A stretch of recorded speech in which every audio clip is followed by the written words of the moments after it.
But the eldest uncle, a man who had seen things in the swamp that he never spoke of, looked up and saw it, a figure perched on a high branch, silhouetted against the pale moonlight, a humanoid shape with only one leg, crouching like a gargoyle, its body contorted and wrong, and as he watched, paralyzed by a primal fear, the thing leaped from the oak to the coconut tree with impossible agility, a single-legged hop that defied physics, before descending toward the roof of the house. The next morning, as the voice had predicted, Silas died, his wound bursting open in a final, horrific rupture that stained the mattress crimson, and while Thomas was hauled away in handcuffs by the parish sheriff, staring blankly as if waking from a trance, the true haunting of the property had only just begun. The neighbors, simple folk who believed in the old superstitions, stopped walking past the house after dusk, but one woman, a neighbor named Mrs. Betsy, a creature of habit who walked to a friend's house every night to watch the only television set in the mile radius, found herself walking the dirt path past the oaks a few nights after the funeral. The moon was hidden behind storm clouds, plunging the road into an abyssal darkness, and as she hurried past the rustling trees, she heard the sound, thump, swish, thump the sound of a single heavy foot hitting the earth followed by the dragging of a body, and when she turned her flashlight toward the noise, the beam cut through the mist to reveal the horror, a man, or what used to be a man, hopping toward her on one leg, his face pale and slack, eyes rolled back into his head, his hands reaching out as if begging for help or seeking to drag her down into the grave with him. Mrs. Betsy dropped her light and screamed, a sound that tore through the night, and she ran until her lungs burned, collapsing on her porch and weeping like a child, refusing to speak of what she saw for days. The widow, Aunt Silas, couldn't and oppose, bear the weight of the memories or the scratching sounds inside the walls, so she packed her bags and fled north, leaving the house empty, a hollow shell that Jade's parents, desperate for space, decided to move into, a decision that would scar them forever. Jade's father, trying to prove his bravery, invited a few of his drinking buddies to sleep over the first night, rolling out mats on the floor of the room where his brother had died, the faint coppery scent of old blood still lingering in the wood despite the scrubbing. They fell asleep to the sound of the wind, but in the dead hour of the wolf, around 3 a.m, Jade's father woke to a crushing weight on his chest, a paralysis that pinned his arms to his sides, and when he opened his eyes, he was staring directly into the face of Silas, hovering inches above him, the skin gray and rotting, the mouth open in a silent scream, and horrifyingly, the ghost was holding its own intestines in its hands, the glistening loops of gut dangling down and brushing against Jade's father's face, cold and slimy like dead eels.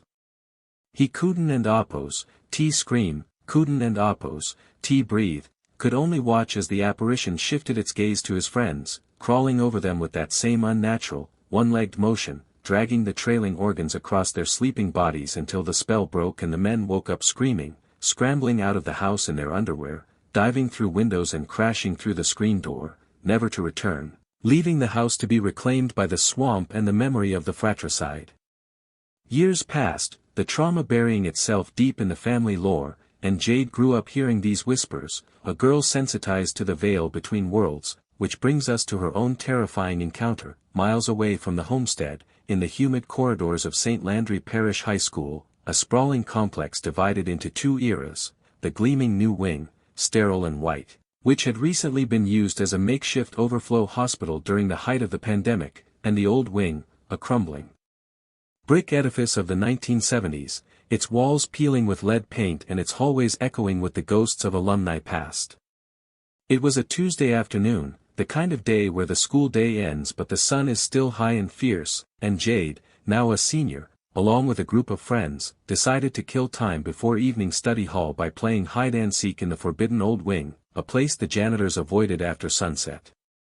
The air inside the old building was stagnant, smelling of chalk dust and floor wax, and the shadows stretched long across the checkerboard tiles as Jade and her best friend, Sarah, sprinted up the stairwell to the 3rd floor, their laughter echoing nervously in the silence.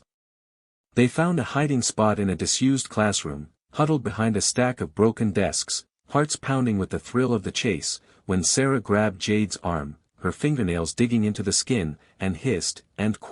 "He's coming, I see him," pointing toward the frosted glass of the door where a silhouette of a boy was pacing back and forth, a dark shape that seemed to glide rather than walk.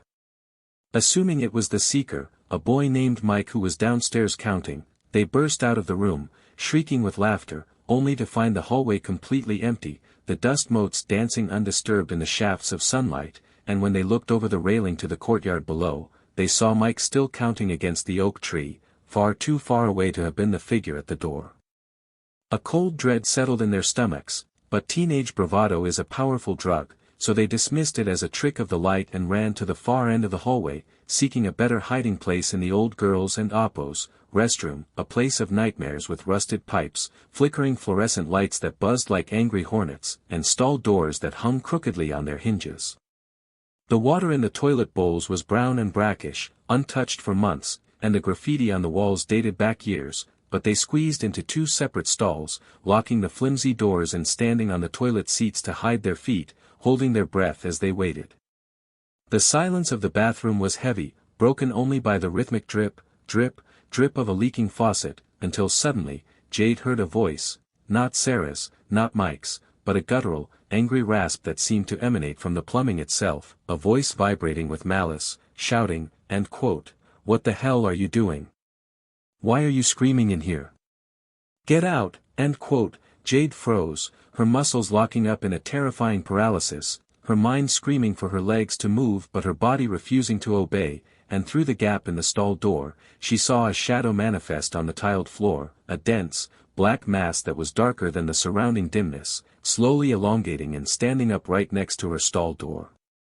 She could feel the entity's presence, a radiating cold that pricked her skin like needles, and she squeezed her eyes shut, reciting every prayer she knew, the Hail Marys tumbling out of her mind in a frantic loop, until the door to the restroom burst open and Mike ran in, shouting and quote, "Found you," end quote, shattering the tension.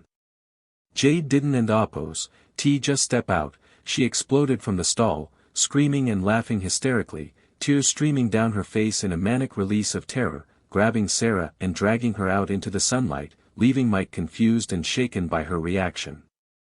She went home that evening feeling physically ill, a heaviness settling on her chest like she was wearing a lead vest, and she skipped dinner, collapsing into bed early, but sleep offered no escape. At exactly 11:55 p.m., the witching hour approaching, Jade snapped awake, her eyes darting to the foot of her bed where the darkness seemed to coalesce into a solid form, a tall, black shadow standing sentinel, watching her with unseen eyes. She tried to call out to her mother, who was sleeping right next to her in the cramped bedroom, but when she finally managed to shake her mom awake, asking for comfort, her mother sat up with a mechanical stiffness, turning her head slowly to look at Jade, her eyes glassy and unfocused. When her mother spoke, it wasn't and oppose, her voice, it was a low, mocking tone, dripping with sarcasm and ancient anger, saying, end quote, "You think I and oppose, am your mother? Look closer, girl," end quote. Jade recoiled, scrambling backward against the headboard, realizing with dawning horror that something had followed her home from the school, something that was now riding her mother like a vessel. The possessed woman began to speak of a tragedy from the neighborhood's past, a story Jade had never heard, detailing the death of a young girl, a cripple confined to a wheelchair, who had rolled into the irrigation ditch behind the house years ago, her lungs filling with muddy water while a neighbor, old man Beauregard, stood on the bank and watched her drown, doing nothing because he was disgusted by her drool. And her twisted limbs, a sin of omission that had tethered the girl's angry spirit to the land. The spirit, speaking through Jade's mother, hissed, end quote, "I hate him. I hate the water, tell them I'm here," end quote, before Jade's mother convulsed and collapsed back onto the pillows, snoring deeply as if nothing had happened. The next morning, the sun rose on a world that felt slightly tilted, and when Jade checked her phone, she saw a message from her boyfriend, who had also been at the school the day before but had gone home separately. He wrote, terrified, that he had woken up at the exact same time, seeing a black shadow standing in the corner of his room, watching him, and being a devout Catholic, he hadn't and oppose, lit incense but had clutched his rosary until his knuckles turned white, praying until the shadow dissolved into the morning light. It became clear that they had disturbed a nest of spirits in that old wing, waking up things that had been slumbering in the dust and the rust, entities of pain and neglect, from the one-legged jumper in the family trees to the drowned girl in the ditch and the angry watcher in the school bathroom, all connected by the heavy, humid atmosphere of the South, a place where the past is never dead, and the dead are never truly gone. They just wait in the shadows for a game of hide-and-seek to go wrong.